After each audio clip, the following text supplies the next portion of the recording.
Hi guys, let me show you how you can make this cute baby girl pink purse in very few steps. Very few steps. This purse is giving a baby girl vibe. So come let me show you. Even as a beginner, you can make this purse. Trust me. Hence, you know how to operate a machine. Trust me, you can make it.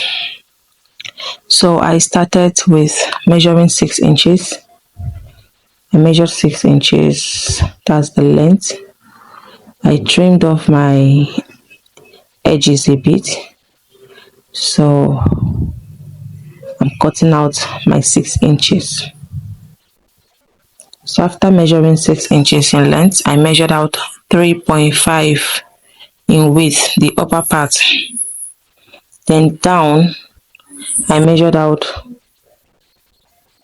4.5 inches. So I'm going to be slanting it. You slant it. You can use your ruler, you can use your free hand.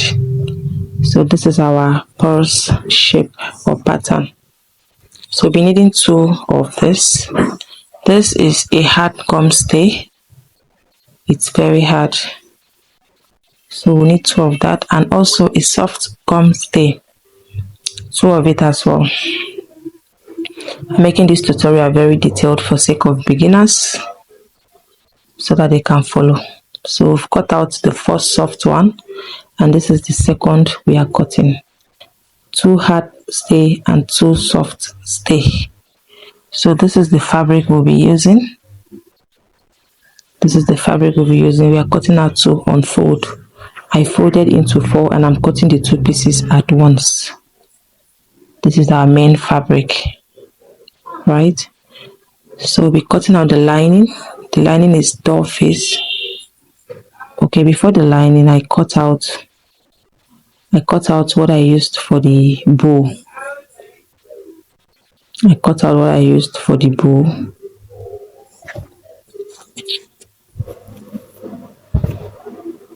Cut out what I used for the bow.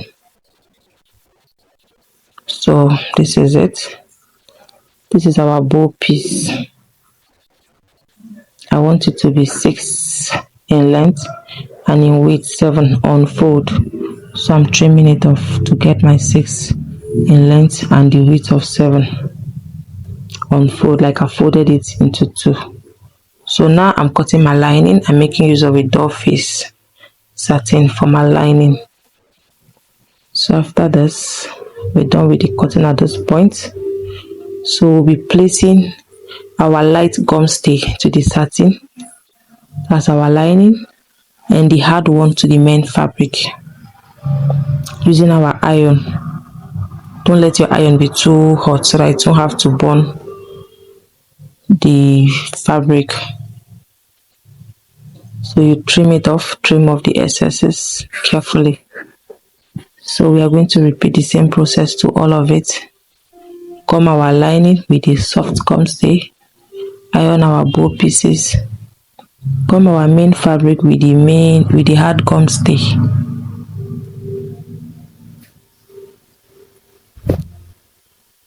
You can save this video and watch it as many times as you want so that you can understand better.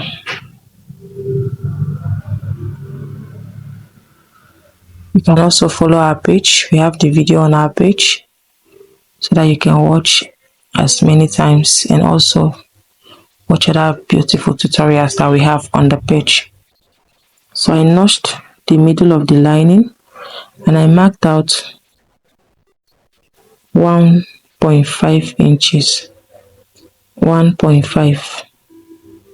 Marked out 1.5 like so. This is just the lining I'm doing this to. I will be putting in my magnet to the lining. So I'm using my soldering iron.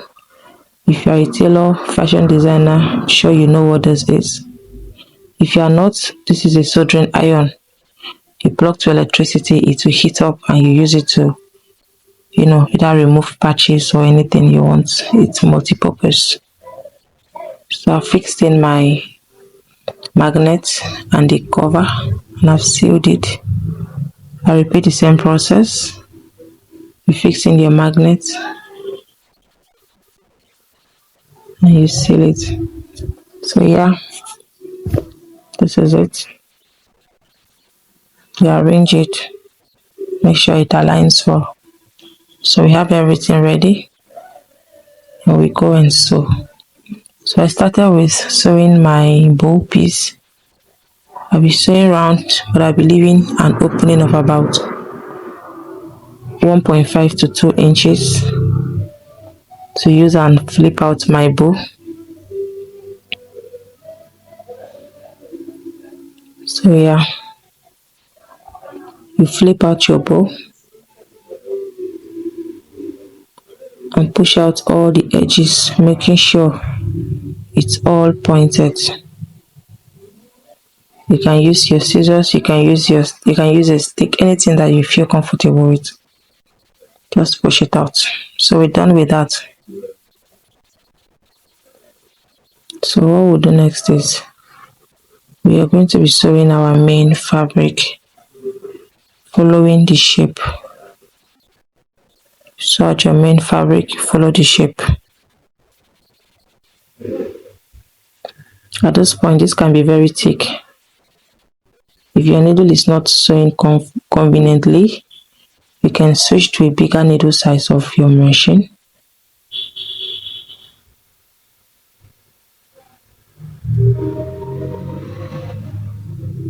So yeah, we've sewn. So this is what we'll do next. You measure out 1 inch, between 1 to 1.5, but since this is a small purse, 1 inch is fine. I didn't measure this one, but you see the second one, I will measure it. So you measure out 1 inch. From there, you measure 1 inch. Open your seams and you sew.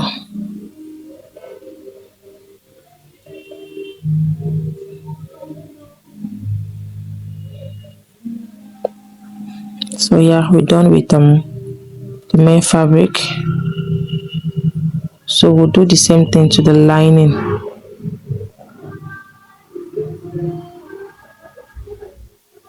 So if you want mentorship, you want to know how to make this process in different designs, and you want to have proper mentorship, we offer trainings, not free trainings, but they are for a token.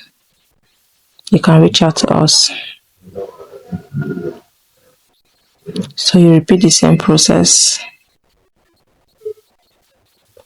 1 inch.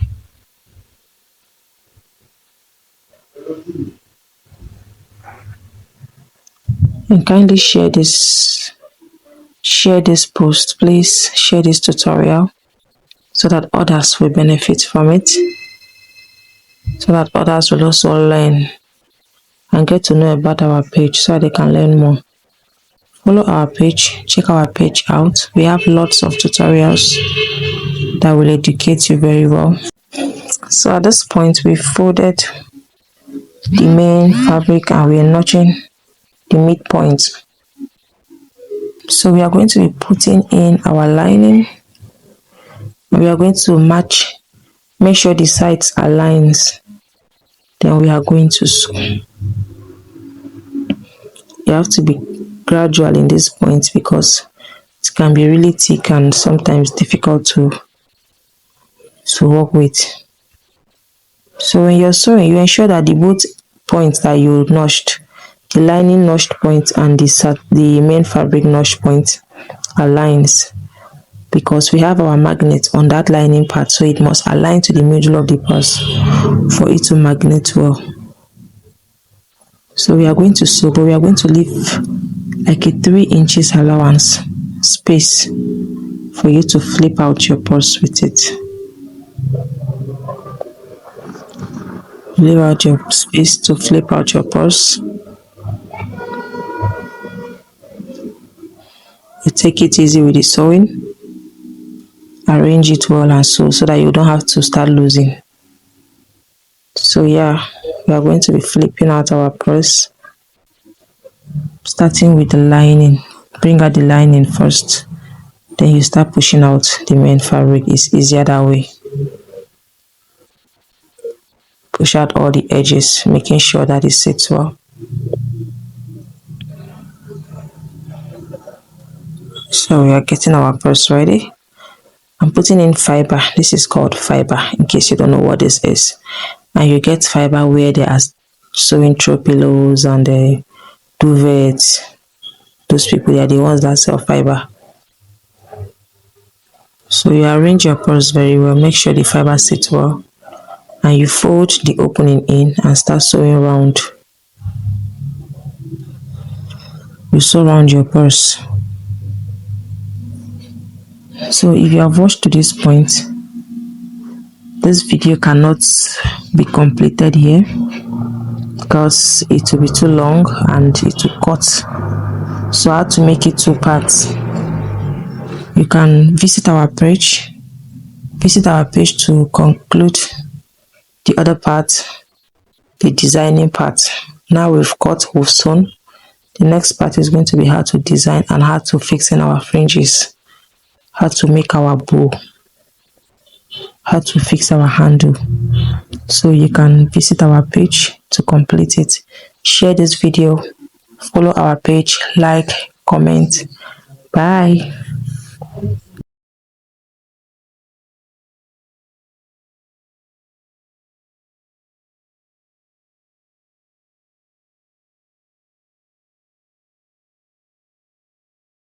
So here we are going to be putting in fiber in the bow. You put in fiber. There is no measurement for this. Just use your eyes, to gauge it, and always pieces the fiber. Don't put one big fiber, just cut it because you're going to be using your hands to divide the bow. So you have to seal it with your hot glue gum. Seal it very well. And use your hand like that. Try to divide the bow into two, making sure that it's equal. Then you use your thread. Form your bow, use your thread and tie it. Right? So this is our bow. This is our bow. This is me just checking it out to see what it looks like on the purse. So this design, this applique, I got it in where they are selling leather stuff, where they sell handles, rings, handles, and the rest. So they also have accessory shops that they sell accessories like that. So here I'm using my fishing line. A sizable fishing line. I don't know the size of this fishing line, but it's sizable. It's not the small one, it's not the medium one. I'm using it to pass in my beads. I'm using two types of pearls, big and small. So I'm going to be passing it, and for sake of time, I'm going to fast forward this process.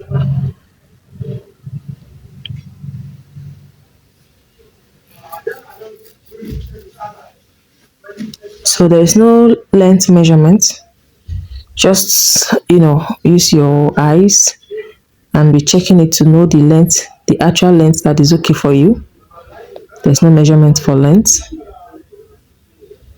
So this is me securing my fishing line.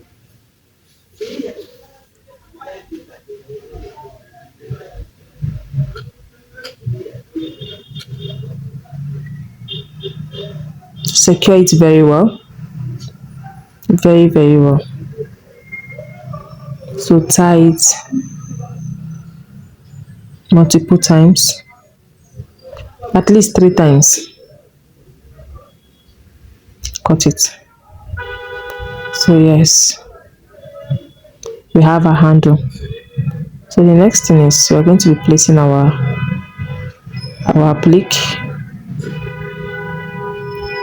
I have this applique, so I just placed it in front. This is a cup chain applique.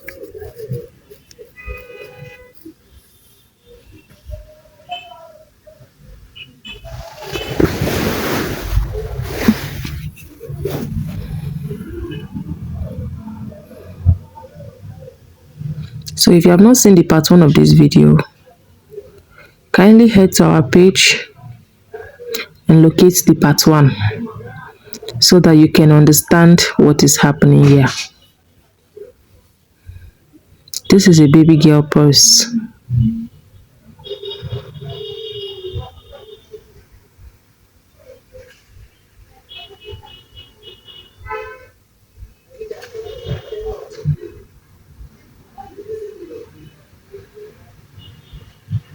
So we'll place our bow, making sure it's in the middle. Making sure you are placing your bow in the middle and it's well placed. So what we do next is I'm using my invisible thread. The white invisible thread is a very tiny type of fishing line, very tiny. I'm using it with a size 10 needle to pick my beads. My beads are not much, so I have all of them mixed together in a plate. I'm going to be making short fringes. So you watch me.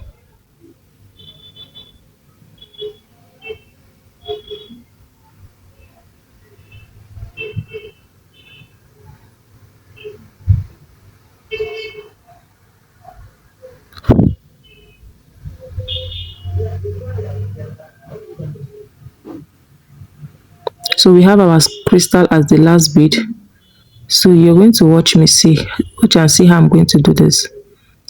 I'm pulling back my crystal, being the last bead. I'm going to pull it back, then pass my needle and my invisible thread back to the first bead. I'm tracing it back. I'm tracing it back to the first bead.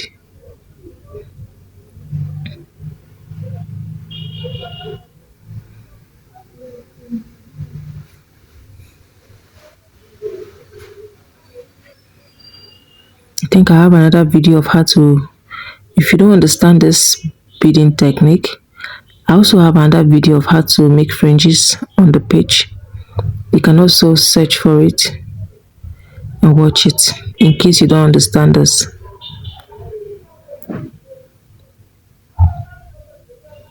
So you must not use a fishing line.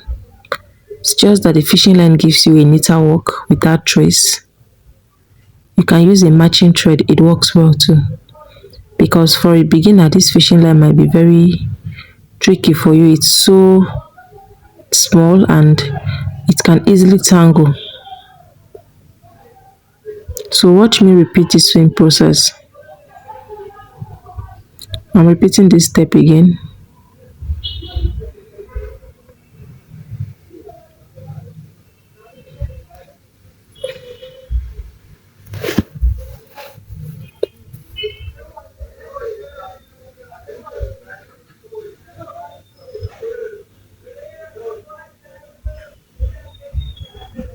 Then we have our crystal. And we are going to pull back our crystal. You pull back your crystal and you trace your thread and your needle back to the base, right?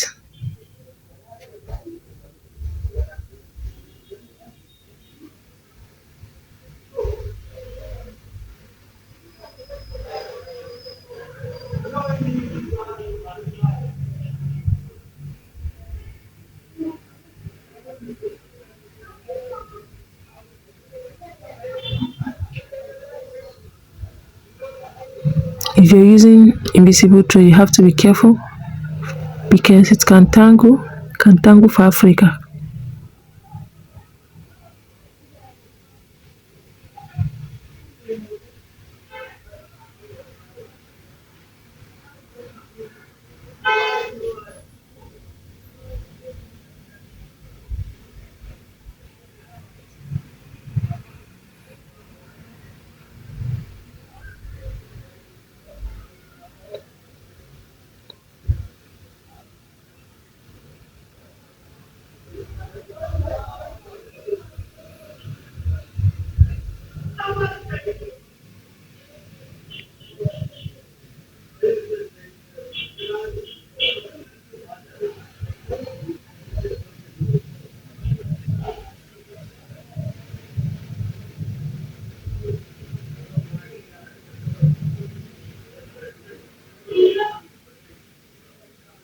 So for sake of time, I'm going to fast forward this process.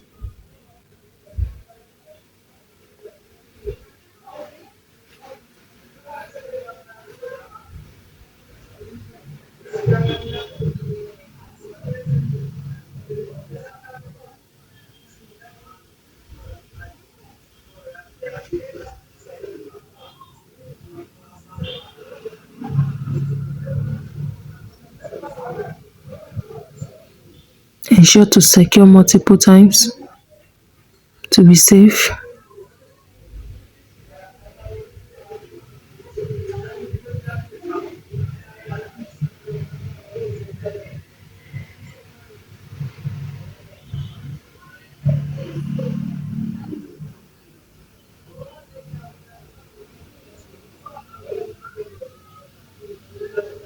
The design of the beads, how you want it to come out is optional.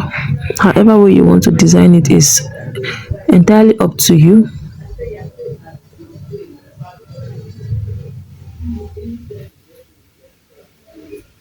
So after this, we are going to fast forward it. You can watch this technique multiple times. You can watch this video as many times as you want to master this technique of beading. And this technique is suitable if your fringes are not long. If you're not dealing with long fringes, this is the best technique for it. Yes, if you're not dealing with long fringes, but there is a technique for the longer fringes, and I have that video on my page. Yeah, so thank you so much for watching.